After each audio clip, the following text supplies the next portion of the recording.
A área técnica do Tribunal de Contas da União, o TCU, concluiu a análise sobre o modelo do leilão do novo superterminal de contêineres em Santos. E, diferentemente da Agência Nacional de Transportes Aquaviários, ANTAQ, o relatório final do TCU determinou um leilão em fase única e de modelo aberto. O diretor de jornalismo em Brasília da CNN, Daniel Rittner, explica as novidades deste capítulo que, na novela do Superterminal, Rittner, pode ser uma reviravolta este episódio, hein? Rittner, boa noite. Boa noite, Naka. Boa noite a todos. Naka, eu já começo pedindo desculpas a você e à audiência por voltar insistentemente nesse assunto. E eu só estou fazendo isso por três características desse leilão, porque é o maior arrendamento da história do setor portuário, porque a capacidade de movimentação de contêineres no Porto de Santos está à beira da saturação, se esgota em 2028 e esse terminal, quando estiver plenamente operacional, amplia em 50% essa capacidade, no que é o maior porto da América Latina e crucial para o nosso comércio exterior. E em terceiro lugar, porque esse leilão que o governo gostaria de fazer na segunda quinzena de dezembro tem mobilizado grandes grupos econômicos, gigantes da infraestrutura, gigantes da navegação e, consequentemente, consultorias econômicas, escritórios de advocacia que estão muito mobilizados em torno do assunto. Qual que é a grande novidade de hoje? A equipe técnica do TCU concluiu parecer finalíssimo sobre o Tecon Santos 10, que é esse terminal do qual nós estamos falando. E o que a área técnica, a equipe de auditores especializados em infraestrutura portuária e ferroviária leva para o relator do processo, o ministro Antônio Anastasia, contraria frontalmente as restrições que foram sugeridas, encaminhadas como proposta para esse leilão por dois atores fundamentais, a ANTAQ, a Agência Nacional de Transportes Aquaviários, e o Ministério de Portos e Aeroportos. O que diz a ANTAQ e o MPOR?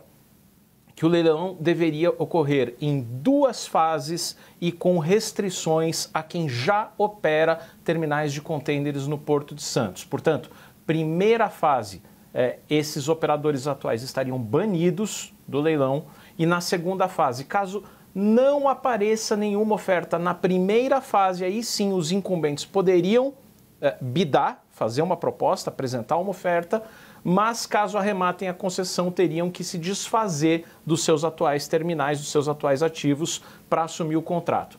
O que diz agora a área técnica do TCU, isso tem um peso muito, muito grande para embasar o voto do ministro Antônio Anastasia, que não costuma contrariar a equipe técnica. A tendência de Antônio Anastasia, pelo histórico dele, é normalmente seguir a área técnica. A área técnica está dizendo o quê? Essas decisões, aqui ipsis literis, a decisão tomada pelo leilão em duas etapas não se sustenta à luz do princípio da proporcionalidade. Sob o aspecto não concorrencial, as manifestações não lograram estabelecer, friso aqui, nenhum nexo lógico entre a decisão tomada e os fins pretendidos pela política pública, o que torna ilegal a decisão tomada de restrições. Sugestão da área técnica: leilão aberto em fase única em que todos podem participar. Se ganharem os armadores são as companhias de navegação, que já detêm um terminal no Porto de Santos de contêineres, eles ficariam obrigados, sim, a vender seus ativos. É uma medida que agrada muito a suíça MSC e a dinamarquesa Maersk, que juntas são sócias da Brasil Terminal Portuário, um dos grandes terminais de contêineres do Porto de Santos. A recomendação do TCU na verdade, é uma proposta da área técnica de determinação. Determinação é cumprimento obrigatório pelo poder concedente, portanto, pelo governo e pela agência reguladora.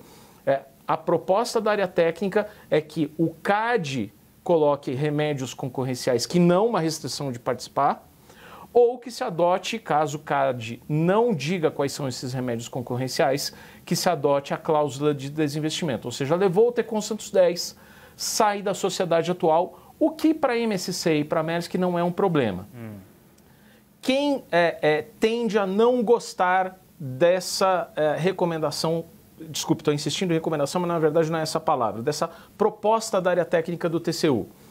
Aqueles que gostariam do leilão em 2 etapas e das restrições. A gigante filipina ICTSI está muito interessada no leilão, a JBS dá sinais, embora não admita publicamente que está interessada, dá sinais de que poderia participar, e outros grupos econômicos que estão de olho. Por exemplo, a chinesa COSCO, a gente trouxe aqui essa informação, está de olho também no terminal. Enfim, é uma briga gigante, só de pesos pesados da infraestrutura, da navegação e onde estamos exatamente nesse momento. Agora, o Ministério Público de Contas ainda vai emitir um parecer, calculo que daqui a uns 15 dias aproximadamente, e a partir disso teremos o voto de Antônio Anastasia levado ao plenário do TCU. É uma briga que tem mobilizado todos os órgãos públicos. Eu falei da ANTAQ e do Ministério de Portos e Aeroportos, mas o Ministério da Fazenda, por meio da Subsecretaria de Acompanhamento Econômico e Regulação, emitiu um parecer muito na linha da equipe técnica do TCU. Então você tem de um lado ANTAQ e Ministério de Portos e Aeroportos, e de outro lado, vamos dizer assim, Ministério da Fazenda e, mais importante, a área técnica do TCU. O CAD foi consultado, o CAD disse, existem riscos potenciais, isso está claro no parecer do CAD, existem riscos à concorrência que são horizontais, ou seja, concentração na movimentação de contêineres no Porto de Santos, e riscos de concentração vertical, ou seja, companhias de navegação operando terminais de contêineres e supostamente dando preferência a si próprias na movimentação, isso de forma potencial. Mas o CAD não é claro, pelo contrário, ele é ambíguo ao dizer se deve haver restrições ou não.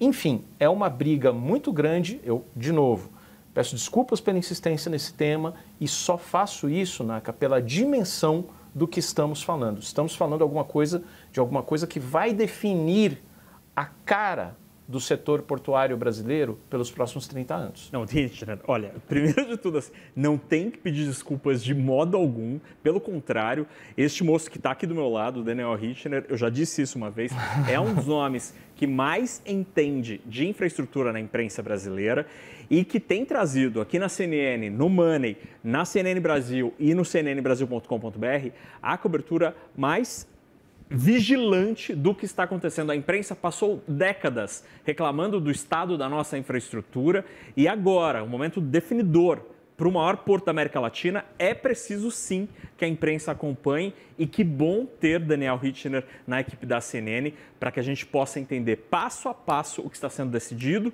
para entender como e para onde vai a nossa infraestrutura aqui no Brasil. Richner, obrigado de verdade pelo seu esforço e pela apuração. Obrigado a você, Naka. Fico comovido aqui com as suas palavras. Obrigado. Boa noite, bom fim de semana, meu caro.